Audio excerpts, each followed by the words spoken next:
नमस्कार दोस्तों, मेरा नाम है अंशुमन नायक और आप सभी का बहुत बहुत स्वागत है इंडियन डिफेंस न्यूज के डिफेंस टॉक सीरीज में, जहां पर हम रोज नए नए डिफेंस अपडेट्स के बारे में बात करते हैं। तो चलिए देर न करते हुए आज की वीडियो शुरू करते हैं।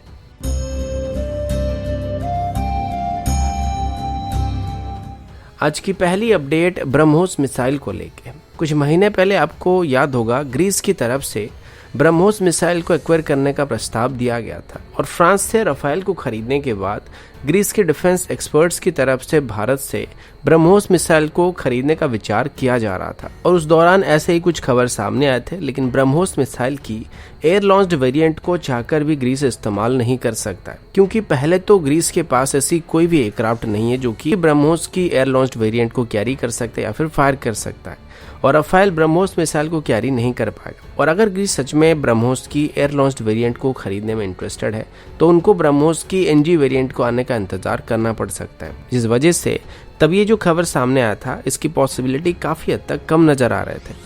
कि ग्रीस अभी ब्रह्मोस मिसाइल को खरीदने वाला है। लेकिन अभी भी ग्रीस की तरफ से ब्रह्मोस मिसाइल को खरीदने के लिए जिद किया जा रहा है, और इसका एक मेजर कारण टर्की होने वाला है, क्योंकि पिछले कुछ महीनों से टर्की और ग्रीस के बीच तनाव काफी बढ़ गया है। और ऐसे में ग्रीस की तरफ से टर्की को काउंटर करने के लिए फ्रांस से राफेल को खरीदा गया था और अभी वो ब्रह्मोस मिसाइल का एक्वायर करना चाहते हैं। लेकिन अभी तक इसको लेके भारत और ग्रीस के बीच फॉर्मल डिस्कशन शुरू नहीं हुआ है, और जहां तक लग रहा है कि यहाँ पर ग्रीस की तरफ से अगर ब्रह्मोस मिसाइल को खरीदने का विचार किया जा रहा है तो वो मे बी ब्रह्मोस मिसाइल की लैंड बेस्ड वेरिएंट को एक्वायर करने की कोशिश कर सकते हैं, क्योंकि इसको कहीं पर भी डिप्लॉय किया जा सकता है। लेकिन यहाँ पर एक और दिक्कत भी सामने आ सकता है, क्योंकि जैसे कि ब्रह्मोस मिसाइल भारत और रशिया के बीच एक जॉइंट वेंचर प्रोग्राम है, तो इसको नेटो कंट्रीज को सप्लाई करने के लिए रशिया की तरफ से राजी होना काफी जरूरी है,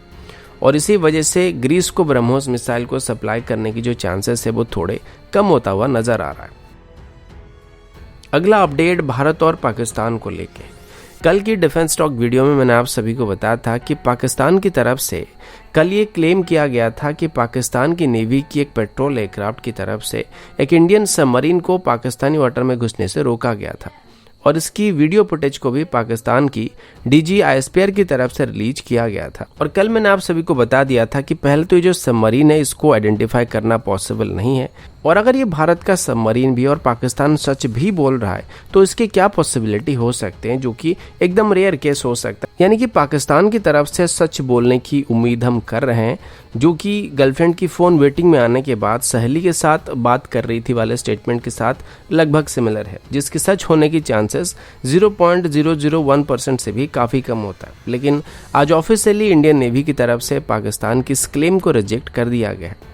इंडियन नेवी का कहना है कि सबसे पहले तो जिस वीडियो फुटेज को पाकिस्तान की तरफ से रिलीज किया गया था उसमें दिए गए कोऑर्डिनेट कराची से लगभग 150 नॉटिकल मील के डिस्टेंस से भी ज्यादा है, जो कि इंटरनेशनल वाटर में आता है, जबकि अगर पाकिस्तान की इकोनॉमिक जोन की बात करें तो वो 12 नॉटिकल मील के अंदर आती है। तो ये सबमरीन कहीं पर भी पाकिस्तानी वाटर के करीब नहीं गया था। इसके अलावा अभी अलग अलग ओपन सोर्स इंटेलिजेंस सोर्सेस की तरफ से ये बात भी कंफर्म किया जा चुका है कि ये जो वीडियो अभी पाकिस्तान की तरफ से पब्लिश किया गया था, हेवीली एडिटेड इमेज था, जो कि 2019 और 2016 की वीडियो फुटेज को एडिट करके बनाया गया है और काफी चतुराई के साथ इसको पेश कर दिया गया था। लेकिन फिर भी अगर ये वीडियो सच है तब भी इसमें ये कंफर्म नहीं किया जा सकता है कि वो जो सबमरीन था वो भारत का सबमरीन था या किसी और देश का सबमरीन था, और इसको पाकिस्तान कहाँ पे जाने से रोक रहा था, क्योंकि जो कोऑर्डिनेट अभी पाकिस्तान की तरफ से दिया गया था वो इंटरनेशनल वाटर में आता है, इसका पाकिस्तान के इकोनॉमिक जोन के साथ दूर दूर तक कोई नाता नहीं दिख रहा है।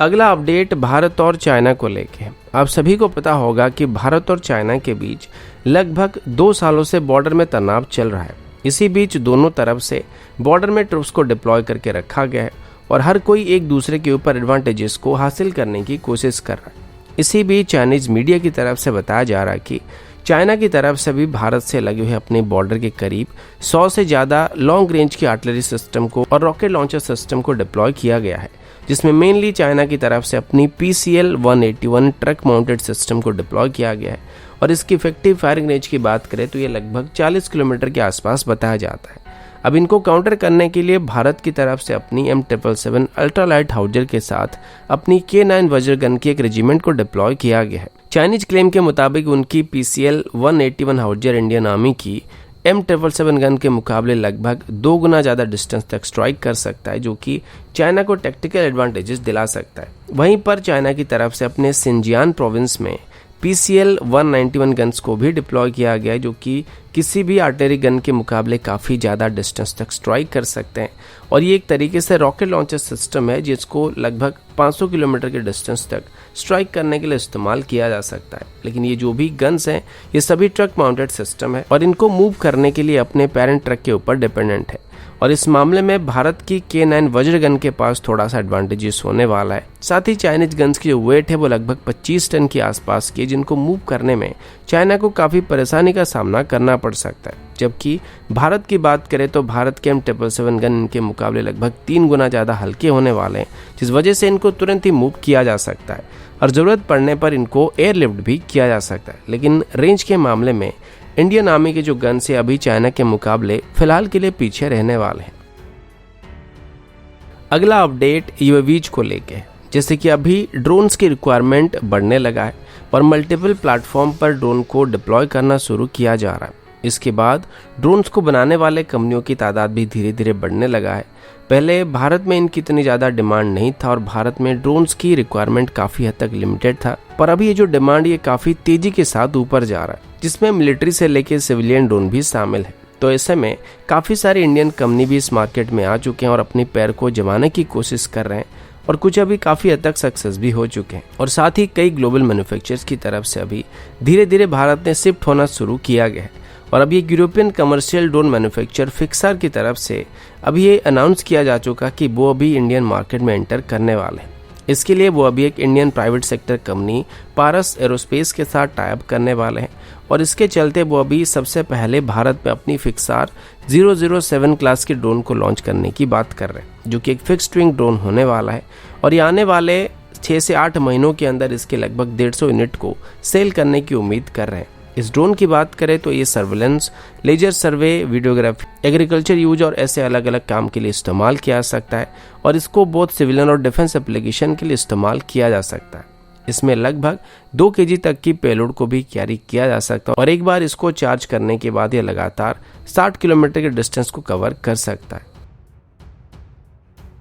अगला अपडेट भारत और पाकिस्तान को लेके। पिछले कुछ दिनों से भारत और पाकिस्तान के बीच साल की शुरुआत से चल रही शांति अभी थोड़ा थोड़ा खत्म होने लगा है, क्योंकि पाकिस्तान की तरफ से अभी फिर से शोरों को कश्मीर में घुसपैठ करना शुरू कर दिया गया है।